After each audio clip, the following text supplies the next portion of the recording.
आणि प्राथमिक स्वरूपात त्या कमिटीकडे ती तक्रार झाली, त्या कमिटीने त्याची दखल घेऊन आणि त्या गुन्ह्याचं गांभीर्यत्व लक्षात घेऊन त्यांच्या स्तरावर अधिक प्रयत्न सोडवण्याचा प्रयत्न करावा. पण ते जर गांभीर्य खूप मोठ्या प्रमाणात असेल आणि ते जर पोलीस अधिकाऱ्यांच्या कक्षेत येत असेल किंवा कायद्याच्या कक्षेत येत असेल की ज्याला गांभीर्य मोठं आहे, तर त्या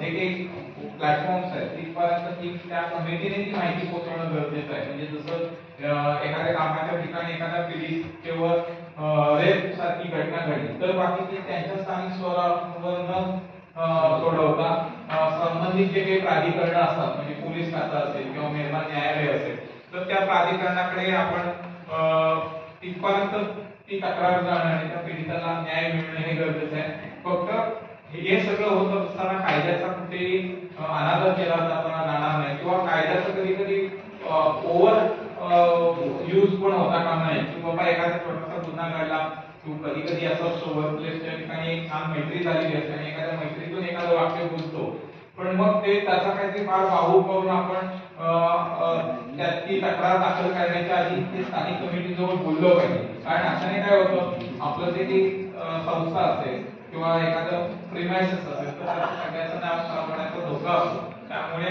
अशा पद्धतीची तक्रार करत असताना सुद्धा खरंच ती गांभीर्य दाखल घेण्यासाठी आहे नाही काही थोडासा विचार केला पाहिजे. कारण बऱ्याच वेळा कायद्याचा कधी कधी डिसएडव्हान्टेज म्हणजे गैरवापर होताना सुद्धा दिसतो आणि ते सर्वात आपल्याला भारतीय व्यवस्थेसाठी चुकीचं आहे. कारण जर चुकीच्या सवयी आपण चालू केल्या तर त्या कधीतरी आपल्याला त्रासदायक होऊ शकतात. त्यामुळे ह्या सगळ्यांची आपण काळजी घ्या. माझ्या माहितीनुसार मी तुम्हाला कायद्याच्या बेसिक कन्सेप्ट सांगितले. आपण जर आपल्याला अजून ह्यामध्ये जर कोणाला करिअर करायचं असेल तर आपण माझ्या माहितीनुसार टीवाय बीए किंवा बीकॉम म्हणजे बीकॉम म्हणजे कॉमर्स आणि आर्ट्सचे विद्यार्थी आहेत, तर दोघांनाही लॉ जाता येईल तुम्हाला फॅकल्टी म्हणून किंवा वकील म्हणून वकील जर करायचे असेल तर करता येईल. त्याच्यामध्ये वेगवेगळी क्षेत्र आहेत.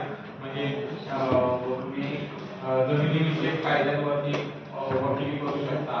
माझा स्पेशल सब्जेक्ट टॅक्सेशन आहे, मी टॅक्सेशन मध्ये करतो. काही लोक कंपनी ऍक्ट मध्ये करू शकतात, म्हणजे कॉर्पोरेट टॅक्स मध्ये खूप मोठं क्षेत्र आहे. त्याच्यानंतर तुमचे क्रिमिनल जे काही मॅटर्स असतील त्याच्यावरती आहे. मला एका वकील साहेबांनी वकिली व्हायच्या आधी सांगितलं होतं की आपण एकदा वकील झाला की तुम्हाला इतकं काम करण्याची संधी असते की स्काय इज लिमिट असतं. म्हणजे तुम्हाला भरपूर क्षेत्र असं आहे की त्याच्यामध्ये तुम्ही उतरल्यावर होऊ शकता. पुन्हा एकदा महिला दिनाच्या निमित्ताने